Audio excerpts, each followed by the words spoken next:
ஆண்டவரும் ரட்சகருமாக இயேசு கிறிஸ்துவின் நாமத்தினாலும் உங்கள் யாவருக்கும் என்னுடைய அன்பின் வாழ்த்துக்களை நான் தெரிவித்துக் கொள்கிறேன். இன்றைக்கும் கூட உங்களோடு கூட நான் தேவனுடைய வார்த்தையை பகிர்ந்து கொள்றதுல நான் சந்தோஷப்படுகிறேன். தேவனகை கர்த்தர் ஒவ்வொரு நாளும் எங்களுடைய சபையினுடைய உபவாச நாட்களில் நீங்கள் எங்களோடு கூட இருந்து நீங்கள் பங்கு பெற்றீங்க, கலந்து கொண்டீங்க, ரொம்ப சந்தோஷம். இன்றைக்கும் கூட இந்த 20ஆம் நாளில் தேவனுடைய நாம மகிமைக்காய் இன்றைக்கும் ஒரு வார்த்தை நீங்கள் கேட்க போறீங்க. ஒவ்வொரு நாளும் ஒவ்வொரு வார்த்தைகளை கேட்டு வரீங்க. கீழ்ப்படிதலும் கீழ்ப்படியாமையும் கொடுத்தது அந்த வார்த்தைகளை ஒவ்வொரு நாளும் கர்த்தர் நம்மோடு கூட பேசினார். ஒவ்வொரு நாளும் ஆண்டவர் அந்த வார்த்தை தேவனுக்கு வெளிப்படுத்தி காண்பித்தார். எப்படி நாம் கீழ்ப்படியும் போது ஆசீர்வதிக்கப்படுகிறோம், கீழ்ப்படியாதவர்கள் எவ்வளவு சாபத்துக்குள்ளாக சபிக்கப்பட்ட ஒரு வாழ்க்கை வாழ்ந்து போனாங்க, மறிச்சு போனாங்க, சரித்திரமே இல்லாமல் என்பதை நாம் கேட்டோம். அதனால ஒவ்வொரு நாளும் கீழ்ப்படிதலுக்குரிய வார்த்தையும் கீழ்ப்படியாமைக்குரிய வார்த்தையும் நீங்கள் கேட்குறீங்க. ஒவ்வொரு நாளும் அந்த வார்த்தையை நாம் கேட்டுக்கொண்டு வருகிறோம். இன்றைக்கும் கூட ஒரு வார்த்தை நாம் கேட்டு போகிறோம். 20ஆவது நாளில் பிரைஸ் தி லார்ட். தேவனும் நானும்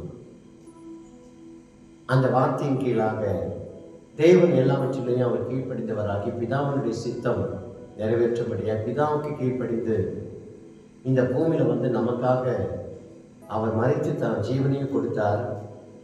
பிதாவினுடைய விருப்பத்தையும் சித்தத்தையும் நிறைவேற்றுவதற்காக அவர் பேசும்போது, அவர் ஊழியம் செய்யும் போது பல தரம் அந்த வார்த்தை சொல்லியிருக்கிறார். பிதாவினுடைய சித்தம் செய்வதே என்னுடைய போஜனமாக இருக்கிறது என்று சொல்லியிருக்கிறார். பிதாவினுடைய நோக்கமே என்னுடைய நோக்கம் என்று சொல்லியிருக்கிறார். ஆக பிதாவானவர் அவரை இந்த பூமிக்கு அனுப்பி வைக்கும் போது கீழ்ப்படிந்து அவர் பிதாவினுடைய சித்தத்தை நிறைவேற்றினார், கீழ்ப்படிந்தவராகி. ஆனால் இந்த பூமியில வாழ்கிற நீயும் நானும் நம்ம இஷ்டத்துக்கு தான் நம்ம வாழறோமே தவிர, யாராவது என்னன்னு சொல்றாங்களோ அதெல்லாம் கேட்டு நம்ம நடக்கிறோமே தவிர, ஆண்டவர் சொல்றத, படித்தவர் சொல்றத, ரட்சித்தவர் சொல்றத நம்ம கேட்காம போகிறோம். அதனால என்ன காரியம் நடக்க தெரியுங்களா? சபிக்கப்பட்ட நிலைமையும் சாபமான நிலைமையும் தான் நம்ம சந்திக்கிறோம். பிரியமானவர்களே, இந்த சபிக்கப்பட்ட தன்மையும் சாபமான நிலைமையும் நமக்கு வேண்டாம். நாம் இந்த பூமியில் ஆசீர்வதிக்கப்பட்டவர்களாக விளங்கணும். அதனால தேவனுக்கு கீழ்ப்படிந்திருங்க, நாம் ஆசீர்வதிக்கப்படுவோம். அல்லேலூயா. அதனால இன்றைக்கு தேவனும் நானும், நான் எப்படி கீழ்ப்படிய வேண்டிய, நான் கீழ்ப்படியாமல் போறதுனால தேவன் கொடுத்த ஆசீர்வாதங்களை நான் இழந்து போகிறேனே என்பதை உணர்ந்து நீங்கள் கீழ்ப்படித்து தேவனுடைய ஆசீர்வாதங்களை பெற்றுக்கொள்ளுங்கள். ஏதேன் தோட்டத்தில் தேவன் எல்லாவற்றையும் படைச்சு ஆதாம் ஏவாளையும் படைச்சு நடுவில் வச்சு அவர்களை ஆசீர்வதித்து அவர்களை ஆண்டு கொள்ளவும் பண்படுத்தவும் பயன்படுத்தவும் அவர்களுக்கு உரிமை கொடுத்துட்டு ஒரு வார்த்தை சொன்னார். எல்லாத்தையும் நீங்கள் புசிக்கலாம், நடுவில் தோட்டத்தில் நடுவில் இருக்கிற விஷயத்தின் கனியை நீங்கள் புசிக்கக்கூடாது அப்படின்னு சொன்னார். எல்லாத்தையும் கேட்ட ஆதாம் ஏவாளும் அதை மட்டும் கேட்காம கீழ்ப்படியாத நிலைமையில போனாங்க. எது சாப்பிடக்கூடாது, எது தொடக்கூடாதுன்னு சொன்னாலும் அதை தொட்டு பறிச்சு சாப்பிட்டு தீட்டுள்ளவர்களாக்கி சாபத்துக்குரியவர்களாக போயிட்டாங்க. தேவன் செய்த காரியம் என்ன தெரியுமா? அவர்களை ஏதேன் தோட்டத்தை விட்டே வெளியே அனுப்பினார். தேவனுடைய மகிமை இழந்தவர்களாய் சபிக்கப்பட்ட சாபத்தை பெற்றுக்கொண்டு போனாங்க. இந்த வார்த்தை கேட்கிற தேவ பிள்ளைகளை, இந்த பூமியில நீயும் நானும் ஆசீர்வாதமான நிலைமையில இருக்க வேண்டும் என்பதற்காக தான் தேவன் நம்மளை அழைத்தார். அப்படி ஆசீர்வாதமாய் வாழ ஒவ்வொருவருக்கும் ஆண்டவர் கிருபை தருவாராக. அல்லேலூயா. இன்றைக்கும் தேவனும் நானும் என்ற தலைப்பின் கீழாக இந்த வார்த்தையை நாம் கேட்க போகிறோம். நாம் கீழ்ப்படிதலை ஒரு 3 விதமான வார்த்தைகளை நாம் கேட்டு நாம் தெரிந்து கொண்டு அந்த வார்த்தையின்படி நடக்க ஆண்டவர் நமக்கு கிருபை செய்வாரா? சரியா? ஆண்டவர் எல்லாவற்றிலும் நமக்கு கீழ்ப்படிந்தவராக இருக்கிறார் நான் சொல்லிட்டு இருக்கேன். நாம எப்படி ஆண்டவர் கீழ்ப்படிந்தால் நாம் ஆசீர்வதிக்கப்படுவோம் என்று நான் பேசிட்டு இருக்கேன். கேர்லெஸ்ஸா நினைக்காதீங்க, நிர்விசாரமா இருக்காதீங்க. தேவன் சொல்லுகிற அவர் கொடுக்கிற ஒவ்வொரு வார்த்தைகளை கேட்டு நீங்க கீழ்ப்படிந்து நடங்க, நீங்கள் ஆசீர்வதிக்கணும். ஹல்லேலூயா. கர்த்தருடைய பரிசுத்த நாமத்துக்கு ஸ்தோத்திரம். இன்றைக்கும் 1 பேதுருக்கு எழுதின நிருபம் 1ஆம் அதிகாரம் 14-15 வசனத்தை நாம் வாசிக்கலாம். நீங்கள் முன்னே உங்கள் அறியாமையினாலே கொண்டிருந்த இச்சைகளின்படி இனி நடவாமல் கீழ்ப்படுகிற பிள்ளைகளாய் இருந்து உங்களை அழைத்தவர் பரிசுத்தராய் இருக்கிறது போல நீங்களும் உங்கள் நடக்கையில் எல்லாவற்றிலையும் பரிசுத்தராய் இருங்கள். எவ்வளவு அழகான வார்த்தை இல்லை? நம்முடைய ஆண்டவர் சொல்றாரு இந்த வார்த்தையில, நான் பரிசுத்தர் ஆகையால் நீங்களும் பரிசுத்தராய் இருங்கள் என்றார். 16ஆம் வசனத்தில் நான் பரிசுத்தர் ஆகையால் நீங்களும் பரிசுத்தராய் இருங்கள் என்று எழுதியிருக்கிறதே. பேதுரு சொல்லும்போது அவர் அழகான வார்த்தைகளை சொல்லி எழுதுகிறார். முன்னே நீங்கள் அறியாமையினால கொண்டிருந்த இச்சைகளின்படி இனி நடவாமல் கீழ்ப்படுகிற பிள்ளைகளாக இருந்து உங்களை அழைத்தவர் பரிசுத்தராக இருக்கிறது போல நீங்களும் எப்படி இருக்கணும் அப்படின்னா உங்கள் நடக்கையில் எல்லாவற்றிலையும் பரிசுத்தராக இருங்கள் என்று சொல்லுங்க. முன்னால நம்ம எப்படி இருந்தோம்? ரட்சிக்கப்படுறதுக்கு முன்னால, சபைக்கு வர்றதுக்கு முன்னால, ஞானசாலை எடுக்கிறதுக்கு முன்னால, ஆலயத்தில் வந்து சேர்க்கறதுக்கு முன்னால எப்படி இருந்தோம்? நம்ம முன்னால கொஞ்சம் யோசித்து பாருங்களேன். கீழ்ப்படியாமல் பிள்ளைகளை போல நாம் இருந்தோம். இருளான பிள்ளைகளாய் நாம் இருந்தோம். ஒரு காலத்துல நாம் இருந்த வாழ்க்கையை கொஞ்சம் நினைச்சு பாருங்க. அங்க இருந்த நம்மளை ஆண்டவர் நினைத்து ஆசீர்வதித்து ரட்சித்து இன்றைக்கு அந்த கீழ்ப்படியாமல் இருந்து மாற்றி கீழ்ப்படுகிற பிள்ளைகளா வைத்து நம்மளை ஆசீர்வதித்து கொண்டிருக்கிறார். அல்லேலூயா. முன்னே உங்கள் அறியாமையினால கொண்டிருந்த இச்சைகளின்படி இனி நீங்க நடக்கக்கூடாது. தேவனுடைய பிள்ளைகள் தேவனுடைய பிள்ளைகளா நீங்க வாழணும் அப்படின்னு சொல்றார் பேதுரு இந்த நிருபத்தில் எழுதும்போது. முன்னால நீங்க எப்படி பாவம் செய்தீங்களோ, முன்னால எப்படி நீங்க உங்களுடைய பாவ பழக்க வழக்கத்தில் இருந்தீங்களோ, முன்னால எப்படி உலக காலத்தில் இருந்தீங்களோ, முன்னால எப்படி பாரம்பரிய காலத்தில் இருந்தீங்களோ, முன்னால எப்படி எல்லாம் நீங்க இருந்தீங்களோ இப்ப நீங்க இருக்கக்கூடாது அப்படின்றத எச்சரித்து சொல்லுகிறார். நமக்கு ஆலோசனைகள். எபேசியருக்கு எழுதின நிருபம் 2ஆம் அதிகாரம் 1-5 வசனங்களை வாசிக்கும் போது, அக்கிரமங்களினாலும் பாவங்களினாலும் மரித்தவர்களாக இருந்த உங்களை உயிர்ப்பித்தார். அவைகளில் நீங்கள் முற்காலத்திலே உலக வழக்கத்திற்கேற்றபடியாகவும் கீழ்ப்படியாமல் பிள்ளைகளிடத்தில் இப்பொழுது கிரியை செய்கிற ஆகாய்த்து அதிகார பிறப்புவாக்கிய ஆவிக்கேற்றபடியாகவும் நடந்து கொண்டீர்கள். அவர்களுக்குள்ள நம்ம எல்லாரும் ஒரு காலத்துல நமது மாம்ச இச்சையின்படியே நடந்து நமது மாம்சமும் மனசும் விரும்பினவைகளை எல்லாம் செய்து சுபாவத்தினால மற்றவர்களைப் போல கோபாக்கினை பிள்ளைகளாய் இருந்தோம். முன்னால நம்ம மாம்சம் என்ன சொல்லுதோ, நம்ம மாம்ச இச்சையின்படி நடந்து நம்முடைய மனசு என்ன சொல்லுதோ அது எல்லாவற்றையும் நாம் செய்து முற்காலத்துல நம்முடைய இந்த உலக பழக்க வழக்கத்தின்படியாய் கீழ்ப்படியாமல் பிள்ளைகளைப் போல நாம் இருந்தோம். ஹல்லேலூயா. ஆனால் பவுல் இந்த வசனத்துல என்ன சொல்றார் அப்படின்னா,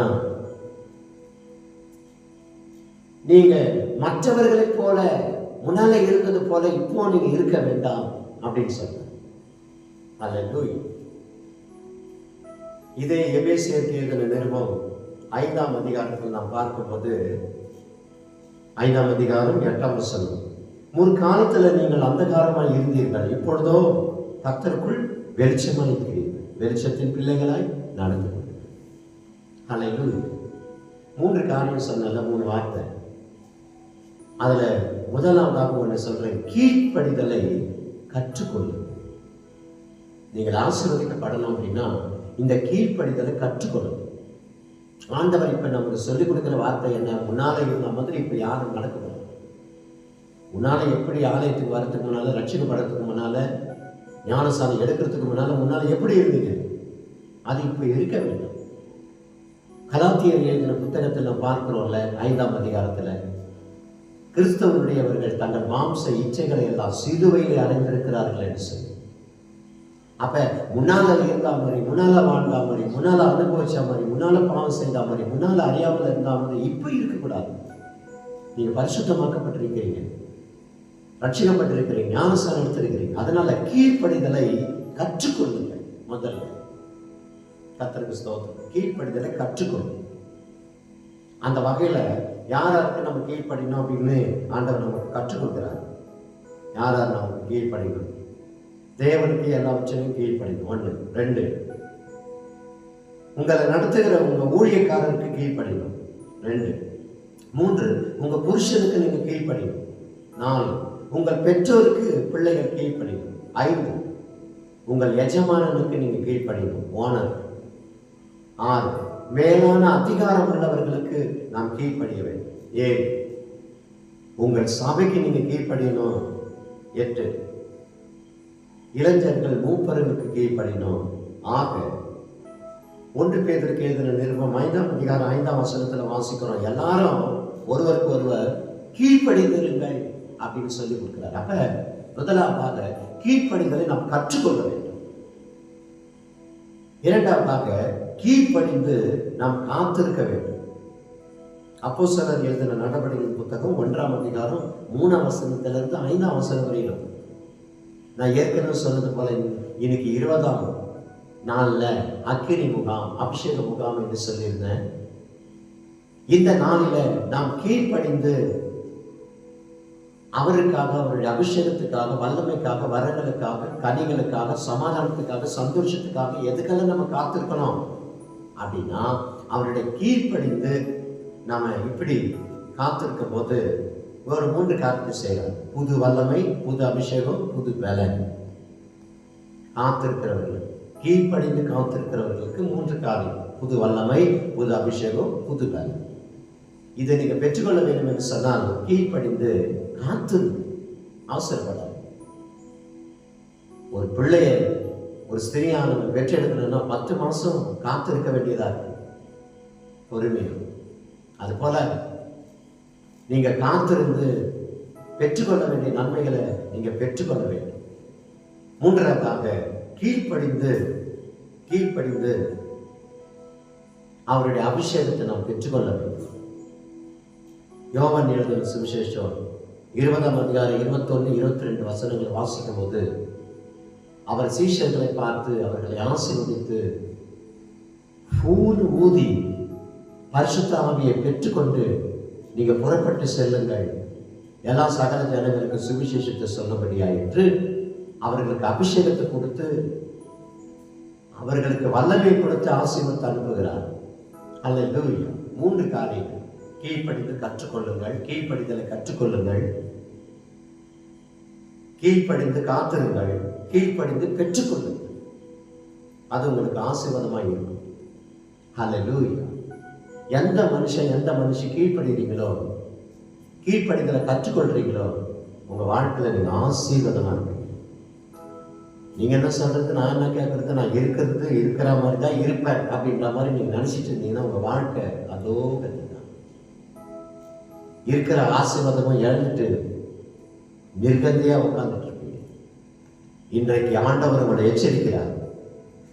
கர்த்தருடைய பிள்ளைகளே, கீழ்ப்படிதலை கற்றுக்கொள்ளுங்கள், கீழ்ப்படிதலுக்காக காத்திருங்கள், கீழ்ப்படிந்து தேவனுடைய வல்லமை வரங்களை பெற்றுக்கொள்ளுங்கள்.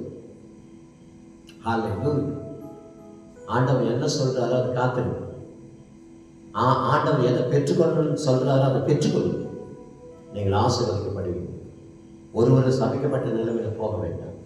பிரியமானவர்களே, இந்த வார்த்தை கேட்கிற நீங்க இன்றைக்கு உங்களை இயேசுவுக்காக ஒப்புக் கொடுங்க. ஒவ்வொரு நாளும் இந்த உபவாச நாளில் கீழ்ப்படிதலும் கீழ்ப்படியாமல் குறித்த காரியங்களை நாம் பார்த்து வருகிறோம், கேட்டு வருகிறோம். பிரியமானவர்களே, கீழ்ப்படிந்தால் ஆசீர்வாதம், கீழ்ப்படியாமல் போனால் சாபமான சபிக்கப்பட்ட நிலைமை. வேண்டாம் வேண்டாம். கீழ்ப்படிதலை கற்றுக்கொண்டு கீழ்ப்படிந்து காத்திருந்து கீழ்ப்படிதல் இருந்து தேவன் நமக்கு என்ன கொடுக்க வேண்டும் என்று நினைக்கிறார் அதை பெற்றுக்கொண்டு ஆசீர்வாதமா இருப்பீங்க. God bless you. இந்த 20ஆம் நாளிலும் கூட கீழ்ப்படிதலை குறித்ததான வார்த்தைகளை நீங்கள் கற்றுக்கொண்டீங்கன்னா நீங்கள் ஆசீர்வாதமாக இருப்பீங்க. Praise the Lord. தேவனும் நானும், தேவன் எப்படி இருந்தார், இயேசு எப்படி இருந்தார், நான் எப்படி இருக்கணும் அப்படின்ற வார்த்தை தான் இன்றைக்கு கேட்குறீங்க.